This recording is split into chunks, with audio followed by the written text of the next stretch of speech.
E aí, pessoal, tudo bem? Professor Paulo Gereba de História, com um projeto do Governo do Estado do Maranhão, um projeto muito importante para você que vai fazer o concurso, o Enem Concurso, o projeto Aprova Mais, disponível na plataforma Gonçalves Dias, onde lá você inclusive encontra um QR Code.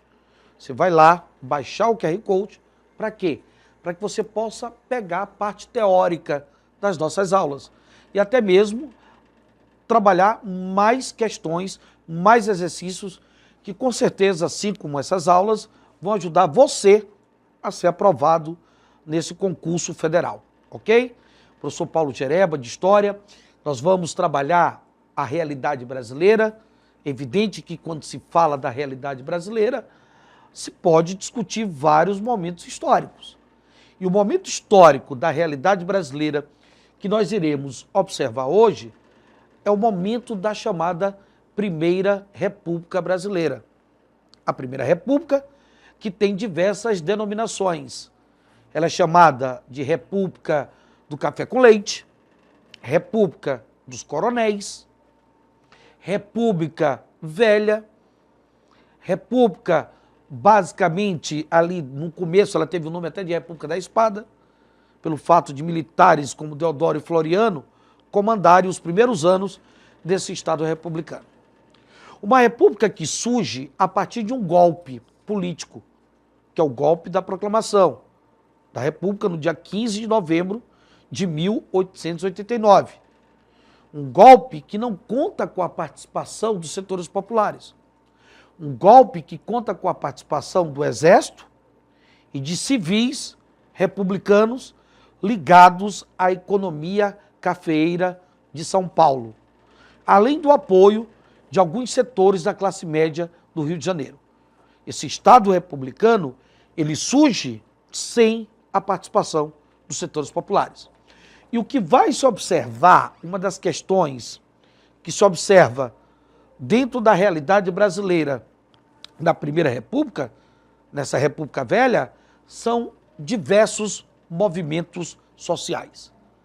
Nós teremos a presença de vários movimentos sociais, alguns deles urbanos, outros rurais, durante a chamada Primeira República. Eu costumo dizer que a Primeira República Brasileira ela está infestada, cheia de movimentos sociais. Por exemplo, no campo, nós teremos a presença, ou seja, movimentos sociais rurais que vão ocorrer no campo. Nós temos a presença de Canudos, que ocorreu no sertão da Bahia. Nós temos a presença do movimento de contestado, que ocorreu num território disputado ali entre os estados de Santa Catarina e Paraná, daí a expressão contestado para o movimento. Nós teremos o cangaço, que ocorreu principalmente no interior do Nordeste. Então, quando você fala de Canudos, contestado e cangaço, nós estamos diante de movimentos sociais rurais que ocorreram na chamada República Velha ou na Primeira República Brasileira. Analisando Canudos e contestado, que nós podemos fazer uma análise em conjunto dos dois movimentos, apesar de um ocorrer no Nordeste, como é o caso de Canudos, e outro ocorrer no sul do Brasil, como é o caso de contestado, mas nós estamos diante de dois movimentos que eles têm pontos em comuns. Nós podemos observar alguns pontos em comuns nesses dois movimentos. Um deles é que eles são considerados como movimentos de lideranças espirituais. Se nós analisarmos as lideranças dos movimentos de Canudos, como Antônio Conselheiro, e contestado, como o monge José Maria, analisando o beato Antônio Conselheiro no movimento de Canudos e o monge José Maria no movimento de contestado, nós estamos diante de dois líderes espirituais. Duas lideranças onde os seus seguidores acabavam acreditando que eles poderiam resolver todas as suas pendências, todas as suas dificuldades, todos os seus anseios. Daí, você observar que em torno dessas lideranças religiosas, a de Antônio Conselheiro, em Canudos, e de José Maria, em Contestado, você tem um messianismo. A ideia desses líderes, perante os seus fiéis, perante os seus seguidores, serem considerados como messias. O que prova que existe até uma espécie de culto ao sebastianismo. O culto ao sebastianismo, ou seja, acreditando os seguidores de Antônio Conselheiro, em Canudos, e de José Maria, em Contestado, acreditavam que, na verdade, eles seriam a reencarnação do rei Dom Sebastião. E com essa reencarnação, teria-se dias melhores. É evidente que essa é uma característica comum, essa característica messiânica, sebastianista, essa característica de liderança espiritual, acaba sendo comum desses dois movimentos. Um outro ponto comum no movimento de Canudos e o movimento de Contestado, que a gente pode notabilizar, enxergar, é claramente, olha só, um ponto comum, é a forma como a igreja trata esse movimento, principalmente o alto clero católico e o próprio Estado oligárquico. A forma como o Estado oligárquico e o alto clero católico e até mesmo setores da sociedade brasileira, principalmente no Sul e Sudeste, vão tratar esse movimento, esses movimentos são tratados como se fossem movimentos, por exemplo, de fanáticos religiosos. Muitos jornais, civis e a própria igreja chama Canudos e Contestado de movimento de fanáticos religiosos. O Estado oligárquico que comanda o Brasil nesse momento chama esses movimentos de movimento anti-republicanos.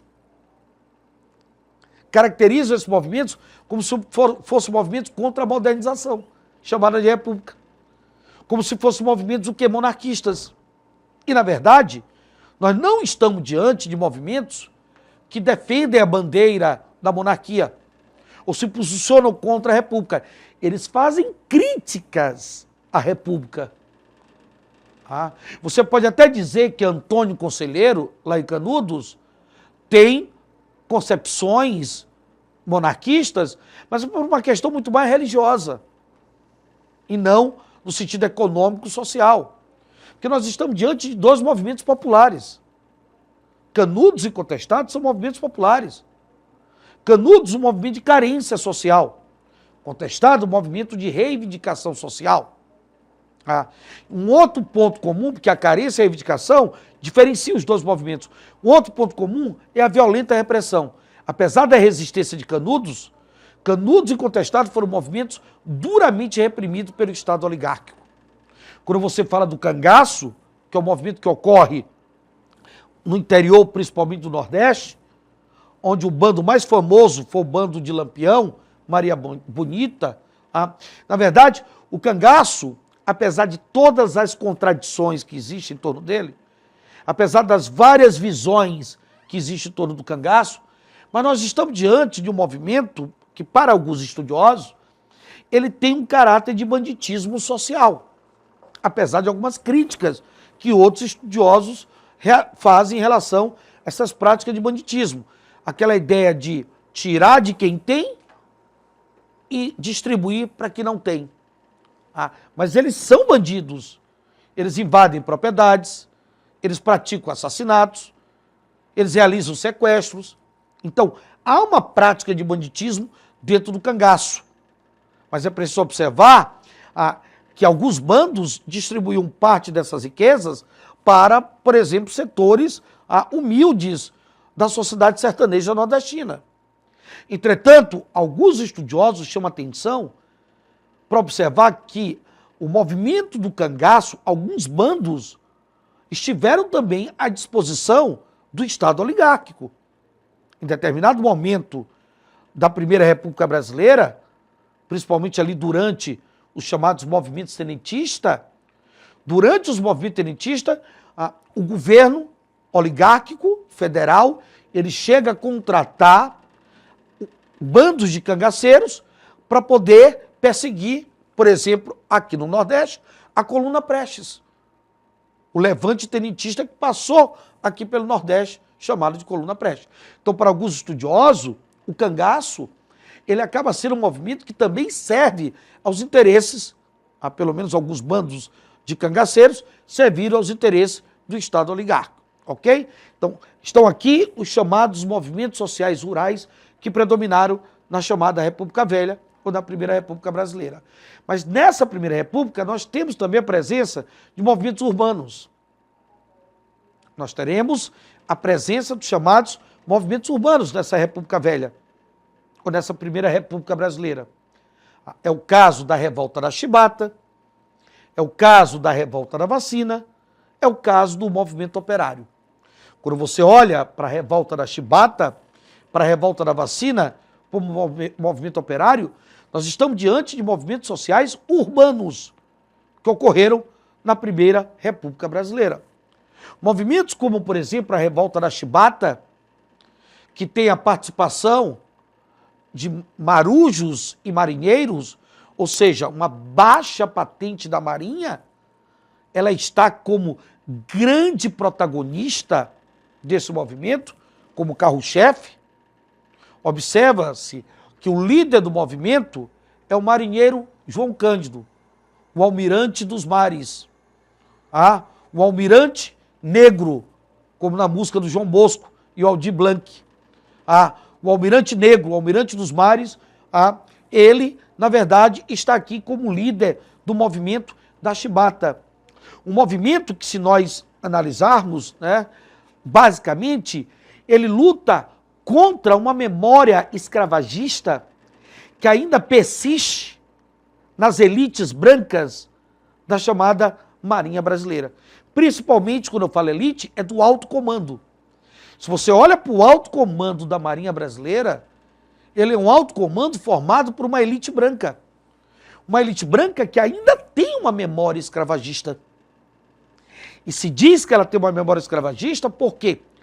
Porque essa elite branca, uma das formas que ela combate a insubordinação, né, dentro da Marinha, por parte de marujos e marinheiros, por parte dessa baixa patente, é através de quê? De castigos corporais.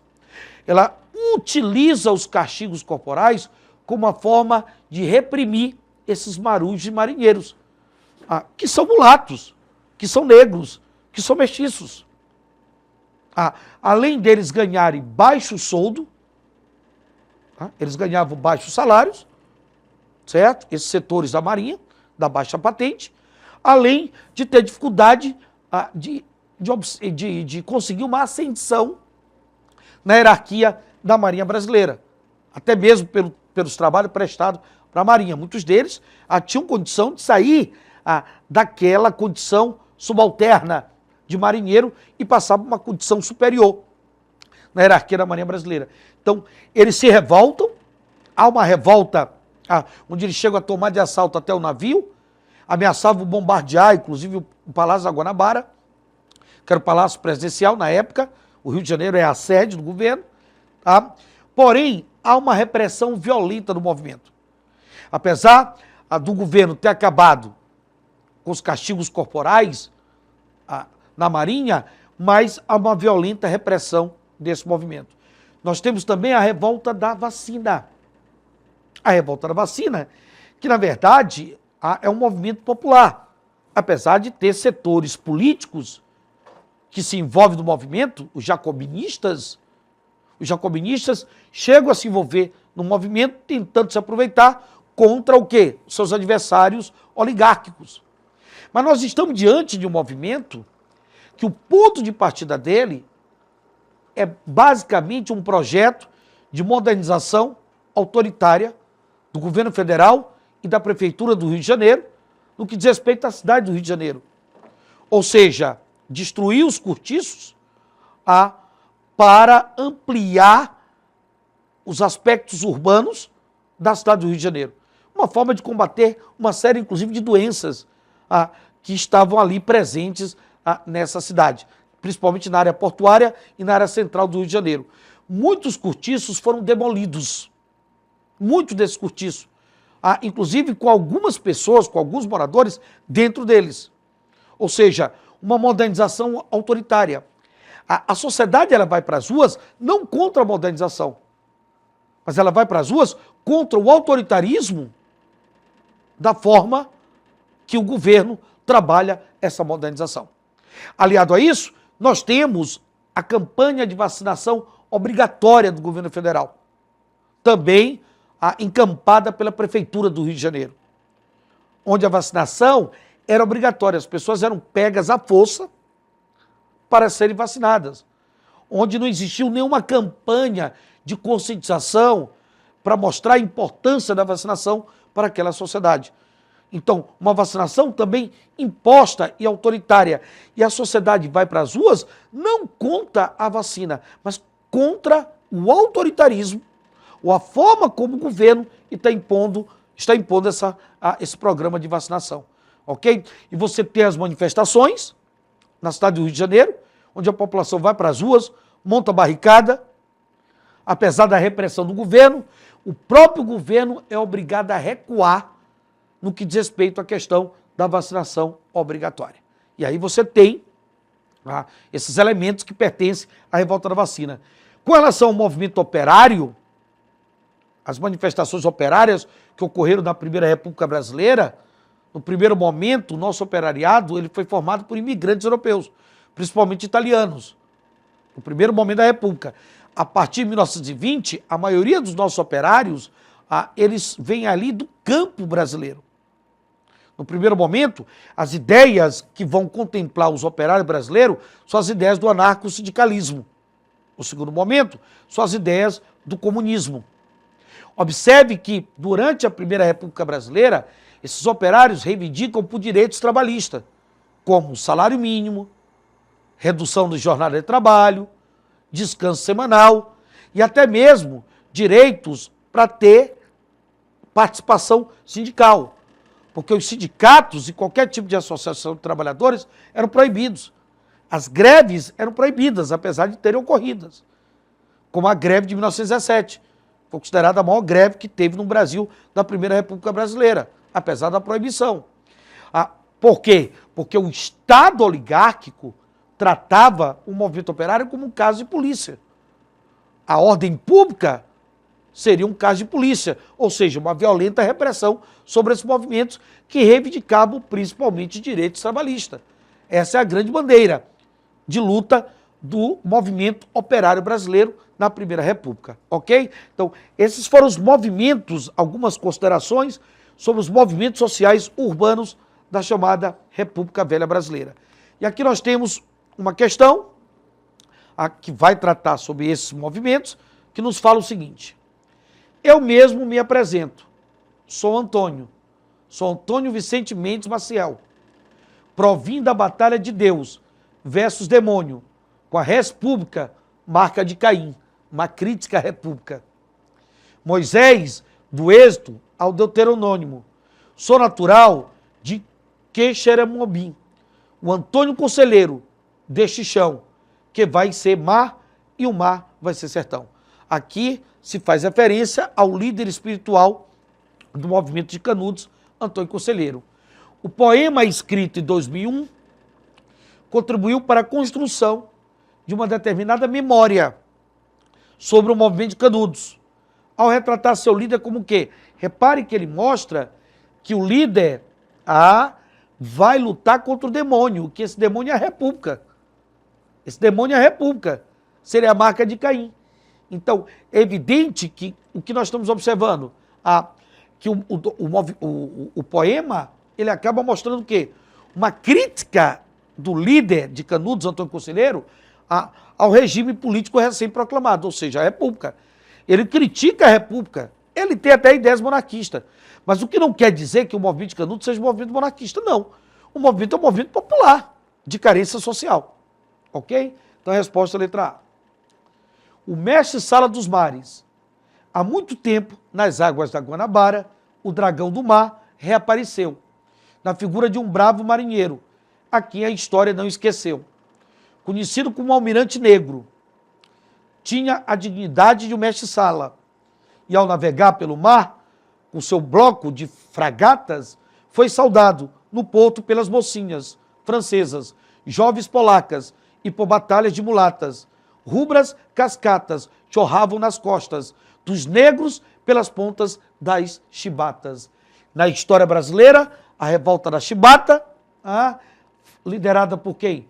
Por João Cândido, o almirante negro, e descrita na música do João Bosco e o Augusto Blanc, foi o quê? Foi justamente a rebelião dos marinheiros, dos negros e mulatos, no começo da República, contra os castigos e as condições de trabalho da Marinha de Guerra. Resposta letra D de dado. Ok, galera? Um grande abraço e até o próximo encontro.